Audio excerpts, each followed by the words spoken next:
Bienvenue Najat Vallaud-Belkacem. Merci. Plaisir de vous revoir. C'est gentil. Je rappelle que vous êtes directrice générale de Global Affaires à Ipsos. On va parler d'économie du savoir au XXIe siècle. Est-ce que ça a du sens de parler d'économie du savoir au XXIe siècle? Oui, bien sûr que ça a un sens. Non pas qu'on ait attendu le XXIe siècle pour apprécier le savoir, mais en fait, le mouvement, ça a été celui d'une démocratisation de plus en plus importante du savoir, c'est-à-dire du nombre de personnes qui détiennent le savoir. Et donc, quand on parle de l'économie du savoir, en fait, c'est de ça qu'on parle. C'est demain, à horizon 20 ans, 30 ans, il faut qu'on ait une part de la population beaucoup plus importante qu'aujourd'hui qui soit dans le savoir, qui soit particulièrement au fait notamment de toutes ces nouvelles technologies qui vont quand même compter énormément dans notre vie. Donc en fait, c'est le savoir technologique, c'est pas le savoir tout court. Non, c'est le savoir tout court. Justement, c'est une très bonne question. C'est un peu ce dont je parlais ce matin en introduction de ce forum. C'est au fond, qu'est-ce qu'on entend par savoir technologique? C'est-à-dire que pour moi, il faut surtout pas couper le savoir technologique du savoir tout court. Évidemment qu'il y a besoin d'abord d'une maîtrise des fondamentaux, de la culture générale, de son histoire. Savoir lire, savoir écrire. Évidemment. Et comprendre ce qu'on lit et comprendre ce qu'on écrit. Exactement, de la compréhension. En fait, il y a besoin d'exercer, j'allais dire, son rôle de citoyen d'une certaine façon grâce à l'ensemble de ce savoir général. Pour pouvoir ensuite acquérir ces savoirs technologiques qui, sinon, risquent finalement de nous échapper et de nous dépasser en réalité. Parce qu'on voit bien qu'on s'apprête à vivre dans un monde dans lequel la machine deviendra plus performante que l'humain sur bien des plans. Y compris sur les tâches élémentaires, bien des tâches, absolument. Donc, en fait, si on veut que l'humain continue à diriger la machine, et qu'il la dirige, si possible, dans le bon sens, eh bien, il faut que cet humain soit doté à la fois d'un savoir général que je viens d'expliquer, de compétences particulières comme la créativité, la capacité à faire jouer sa créativité, à interagir avec les autres, donc à travailler de façon collaborative, à s'adapter aux situations, toutes choses qui ne sont pas à la portée d'une machine, qui sont la spécificité de l'humain.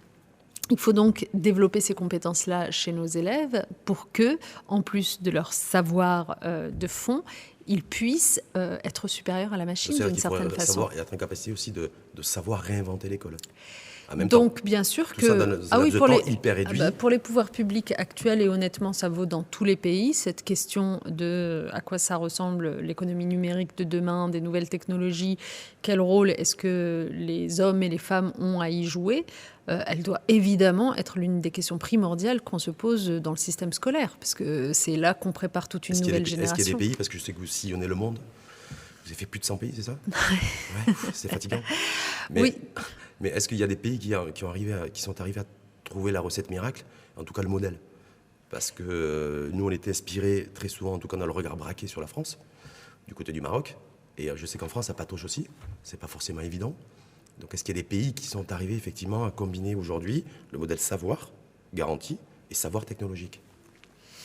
Je pense que tout le monde se cherche en fait. Et c'est pour ça que je trouvais ça vraiment intéressant de participer à cette journée organisée par le groupe Le Matin, parce que je pense que c'est exactement comme ça qu'il faut procéder. Il faut mettre dans une même pièce des gens qui viennent de parcours très différents, de backgrounds très différents, c'est-à-dire des entrepreneurs, des start-upers, mais aussi des personnes de secteurs de l'économie classique, même des agriculteurs, si vous voulez, des intellectuels, des chercheurs, des politiques, des parents. Il faut les mettre ensemble pour discuter de ces sujets-là, pour que la société tout entière tire un bénéfice à s'inscrire dans cette économie du savoir et du numérique. Pourquoi ?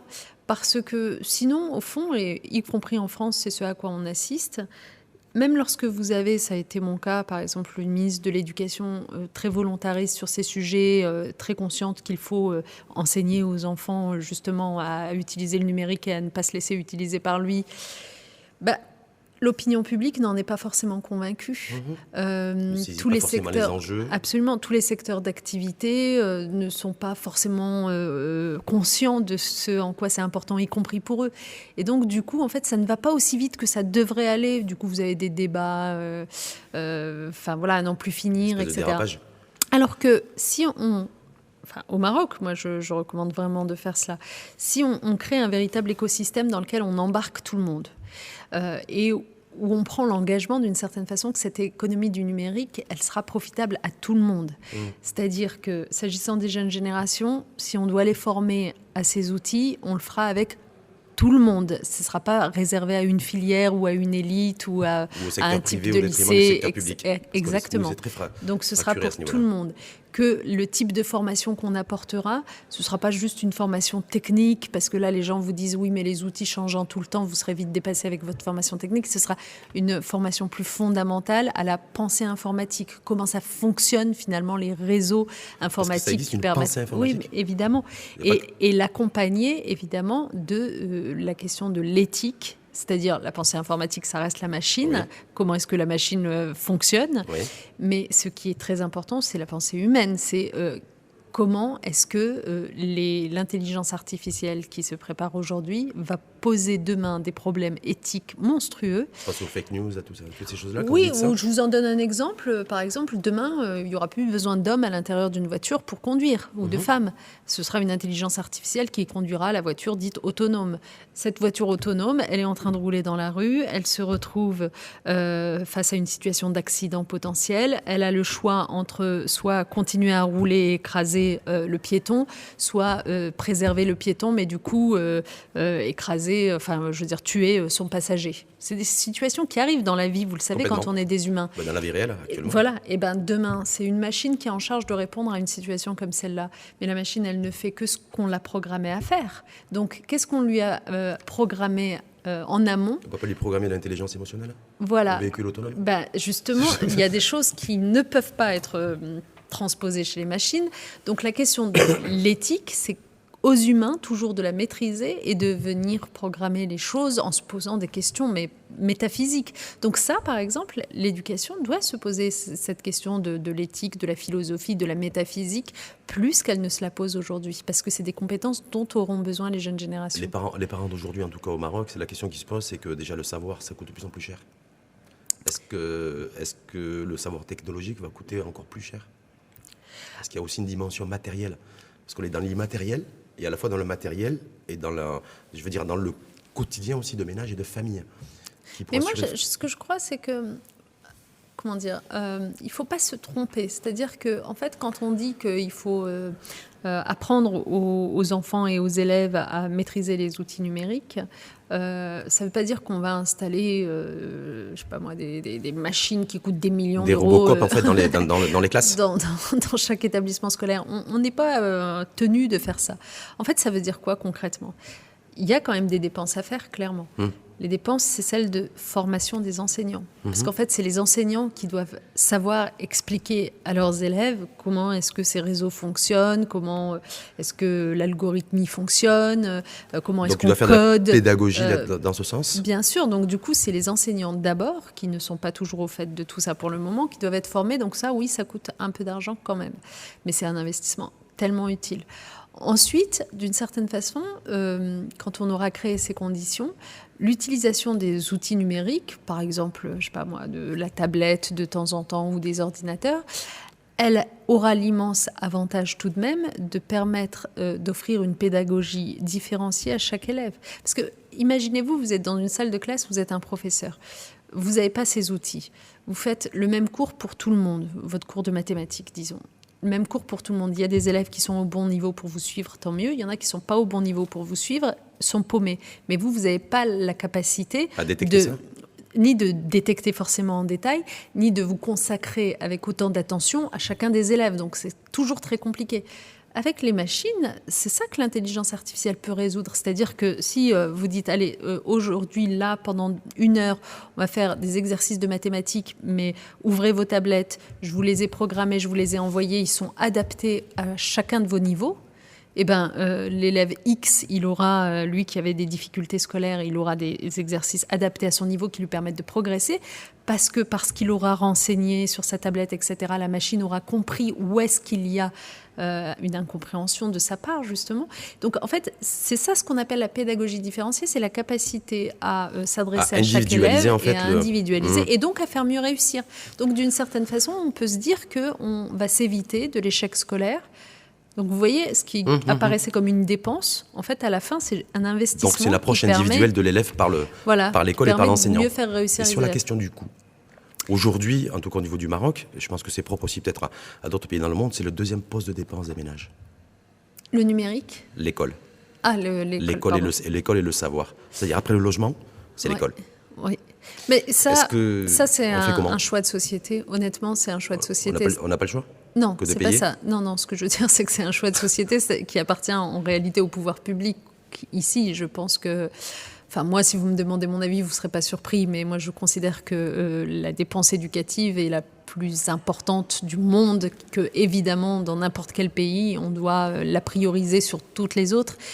Et donc, ne pas laisser entre les mains des familles ce poids-là. C'est-à-dire que sinon, on voit bien que ça crée des inégalités, un fossé entre un secteur privé et un secteur public, etc. Il faut éviter ça. Donc, moi, je suis pour qu'on ait un système public fort, avec un État qui assume le fait que ça lui coûtera de l'argent, mais que c'est pour le bien-être de sa population et même pour sa performance économique. Sauf qu'aujourd'hui, on en est au fait que l'État essaie de s'occuper de remplir les classes, d'atteindre un taux de scolarisation qui soit quasiment de 100%.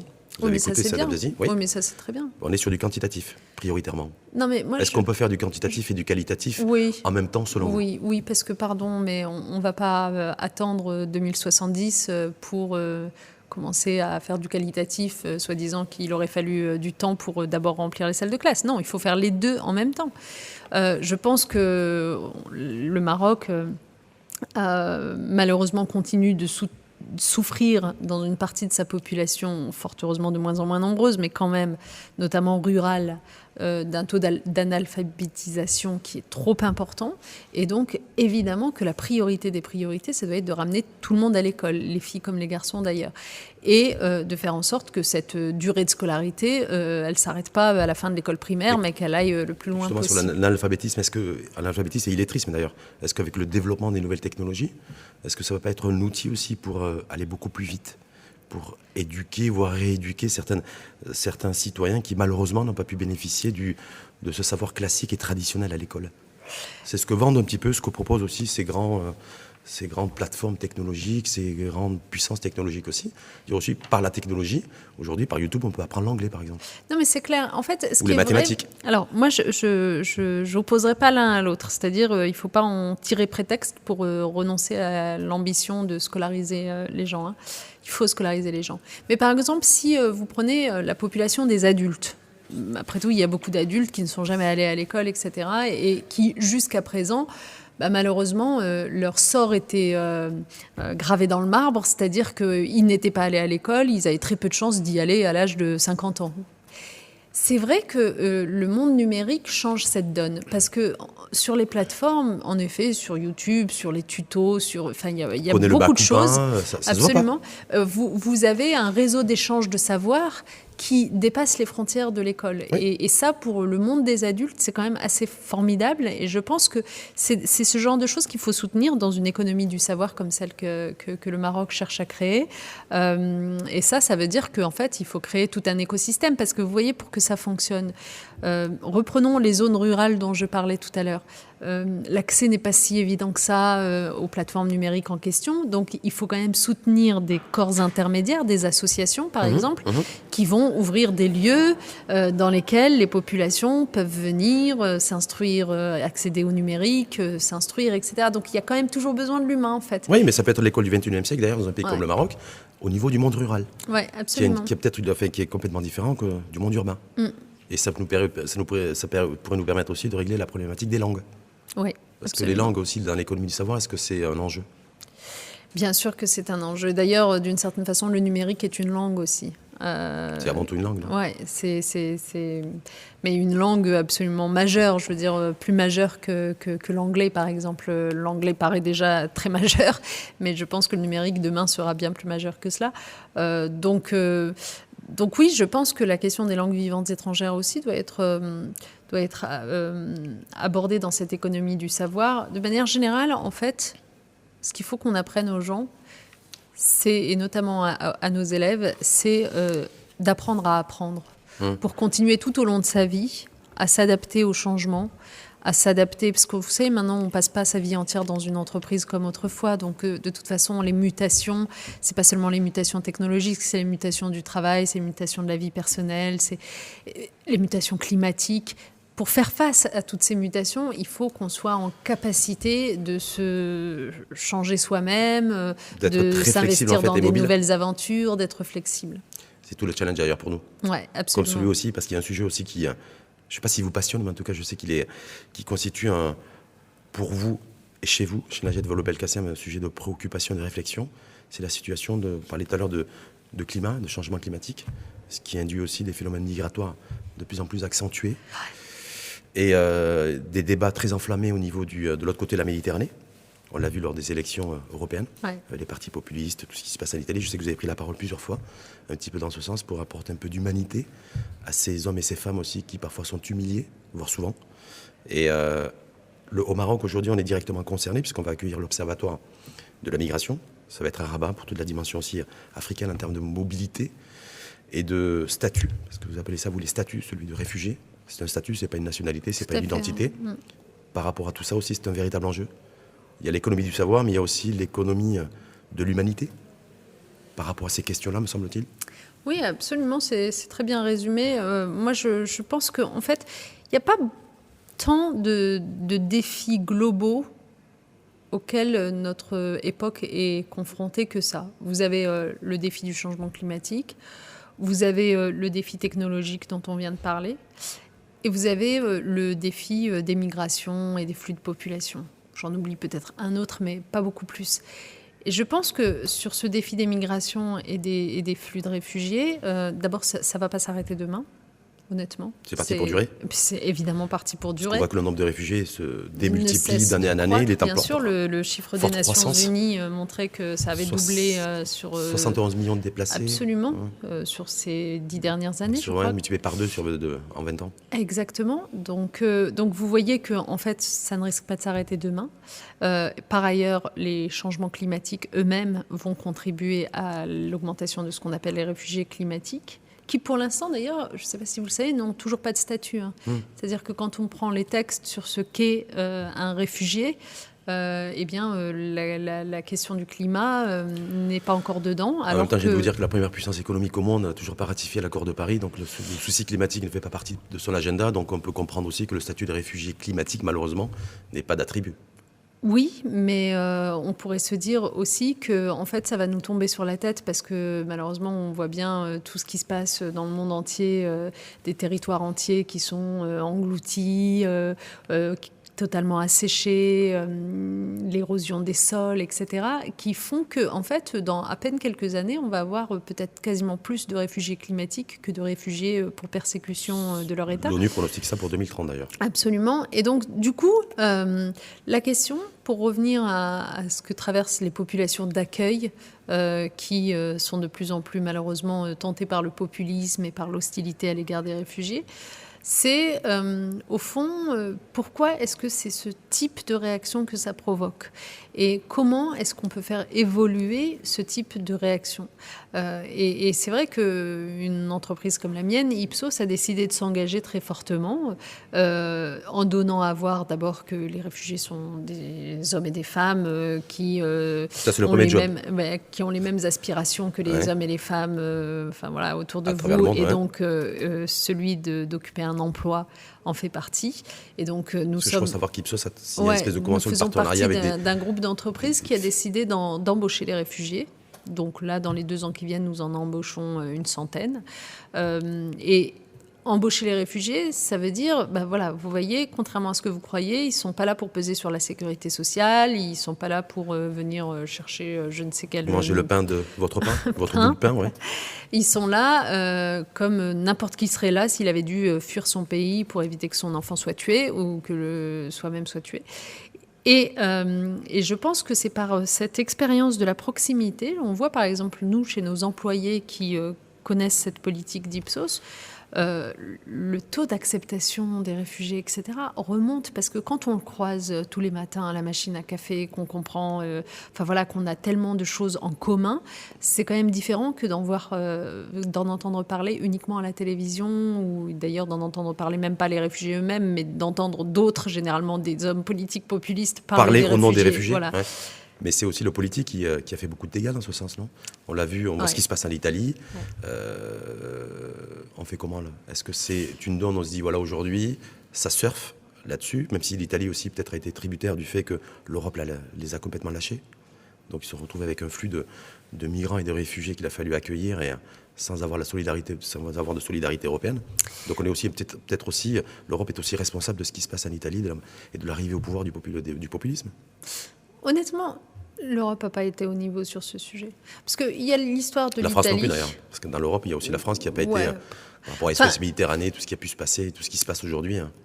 Oui, enfin, je pense sérieusement qu'on devrait tous faire un examen de conscience parce qu'il n'y a pas grand monde qui a vraiment été à la hauteur. À la limite, on peut se dire qu'Angela Merkel a été à la hauteur et vous avez vu les complications que ça a pu lui créer. Mais globalement, je pense que c'est un sujet qui a été assez orphelin de la réflexion européenne, en fait. On a toujours réagi sous le coup de l'émotion et puis en cherchant à rassurer ces populations locales, donc en montrant les muscles, etc. Vous inquiétez pas, on maîtrise. Voilà, sur ce mode-là, on est allé jusqu'à, franchement, déléguer à des milices libyennes le traitement des réfugiés dans des conditions... avec une forme de marchandisation. Avec une violence, vraiment, il y a de quoi avoir honte de ce qui se passe dans les prisons libyennes. Ah oui, vraiment, il y a de quoi être dégoûté, clairement. Et c'est l'Europe qui a fait ça. Et donc, moi, je pense que les citoyens européens, vous voyez, de la même façon qu'ils sont de plus en plus exigeants sur les questions de changement climatique, de développement durable, etc., devraient être beaucoup plus exigeants à l'égard de leurs institutions et ne plus laisser passer ce type de décisions qui, en fait, aggravent les situations. C'est clair que je pense que... Est-ce que vous pensez, Najat Vallaud-Belkacem, qu'il y a aussi une prise de conscience et un examen de conscience qui doit être fait aussi du côté africain, de l'autre côté du continent? Dans ce sens aussi, parce qu'ils sont directement concernés, c'est des populations qui de partent différents de pays. Chez eux, vous voulez dire? Oui, c'est des pays émetteurs. Est-ce qu'il y a aussi une prise de conscience qui doit être menée dans ce sens? Il y a des intellectuels, comme l'intellectuel sénégalais, écrivain, Felwine Sarr, que vous devez connaître, qui lui appelle aussi à une prise de conscience, à une réappropriation de l'histoire africaine, sénégalaise, par les populations elles-mêmes. Est-ce que pour vous, ça peut être aussi, ça pourrait donner du sens à une espèce de rééquilibrage aussi, même si ça va demander du temps, entre le Nord et le Sud? Il y a plusieurs choses à avoir en tête. Bon, d'abord, si on s'intéresse au Sud, il faut quand même garder à l'esprit que les fameuses migrations dont on parle, à 80%, elles se font Sud-Sud. Hein. Donc, que les pays africains dont vous venez de parler sont les premiers à accueillir les populations réfugiées. D'ailleurs, le Maroc, on est bien passé. Bien sûr.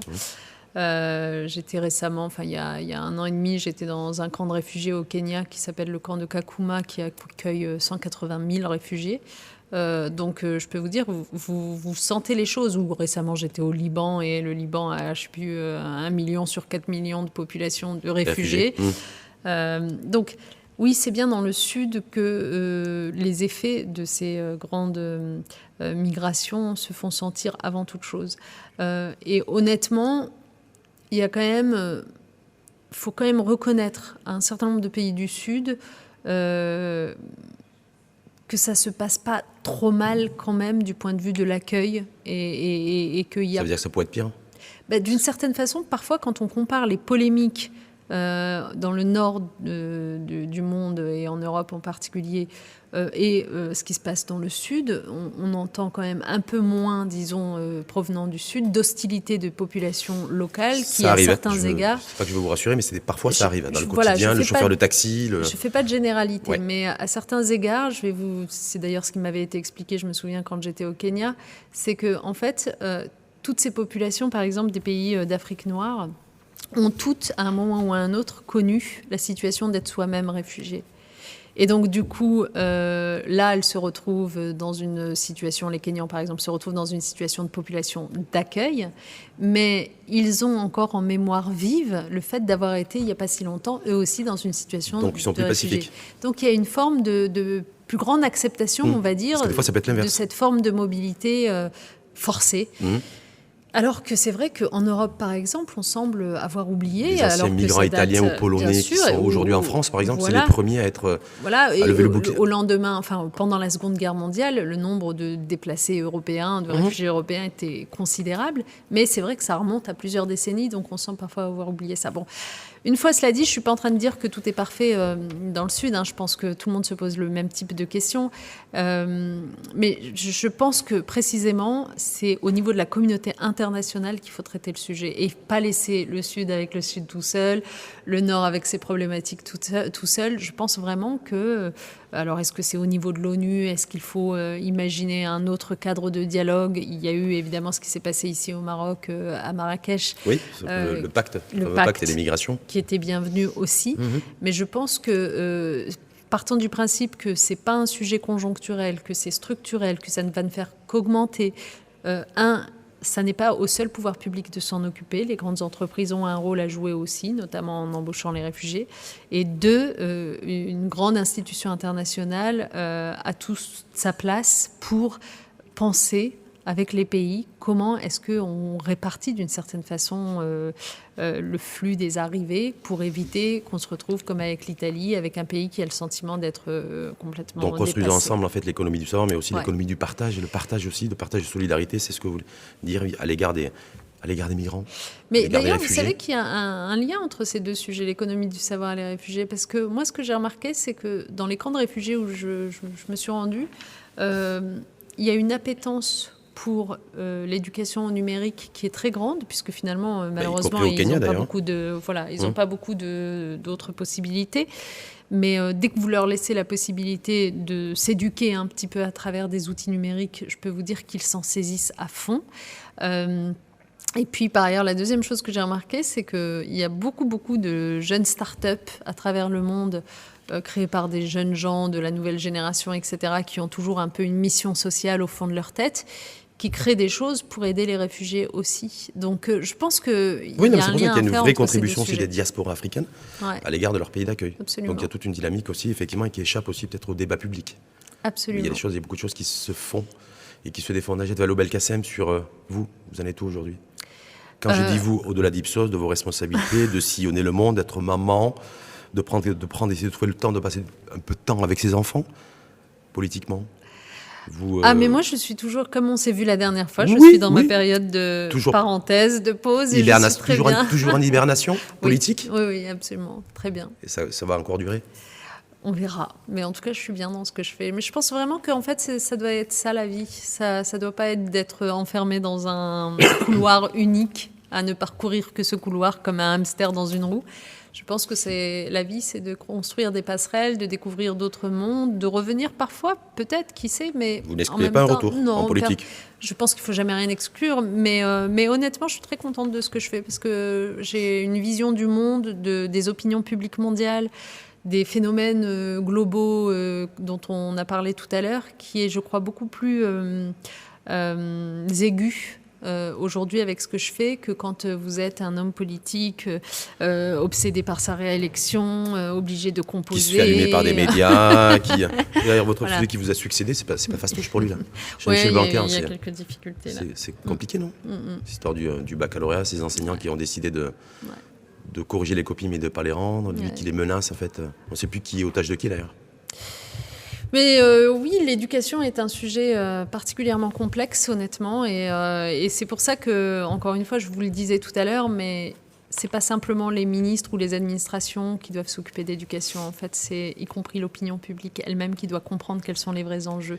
Il y a des tas de pays où les opinions publiques n'ont toujours pas compris que les vrais enjeux, c'est de préparer l'économie et la société de demain. Le populisme peut être extrêmement mortel. Voilà. Dernière petite question, alors je ne sais pas si je la pose à l'ex-ministre de l'Éducation nationale ou à la maman que j'ai en face de moi, qui est Najat Vallaud-Belkacem, sur le fait que la France est légiférée pour sanctionner dorénavant la fessée aux enfants. Plus le droit de donner des fessées. Mes enfants étaient ravis, je peux vous dire. C'est vrai. Alors que franchement, je leur ai jamais donné Ouais. de fessée, donc. C'est- Mais ça leur donne un argument. Ouais. C'est sérieux, pas sérieux, ça parce qu'on se demande Ah si... si, moi je trouve ça très bien. Enfin, Ouais. oui, D'accord. honnêtement, je pense que, en fait, je comprends que certains y voient une mesure gadget ou je sais pas quoi, mais c'est pas ça. C'est que, en fait, il faut toujours réfléchir les mesures législatives qui sont adoptées comme dessinant un cadre de pensée, en fait. C'est à ça que ça sert. C'est-à-dire que interdire la fessée, ça dessine un cadre qui dit, en fait, la maltraitance des enfants n'est pas possible. Voilà. Je veux dire, et autrefois... Parce que fesser, c'est être violent avec son c'est-à-dire, enfant. précisément, La petite fessée. précisément l'acceptabilité des différents modes de maltraitance a évolué dans le temps. Autrefois, et je suis sûre que vous vous en souvenez, parce que même moi je l'ai vécu dans mon enfance, qu'on puisse, la baguette. Ah oui, utiliser oui. la baguette D'ailleurs, pour ça vous faisait très mal, frapper ça. Oui. la main. Ouais. Eh bien, c'était quelque chose qui était absolument accepté, Normalisé. normal, ou même des choses plus importantes d'ailleurs qui pouvaient se passer dans la famille.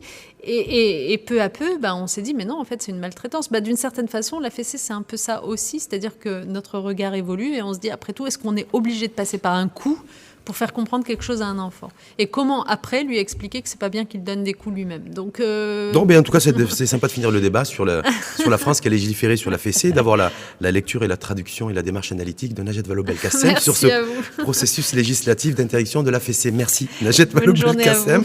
Je rappelle que c'est directrice générale de Global Affaires à Ipsos. Très bien. Merci à vous et belle journée. Merci.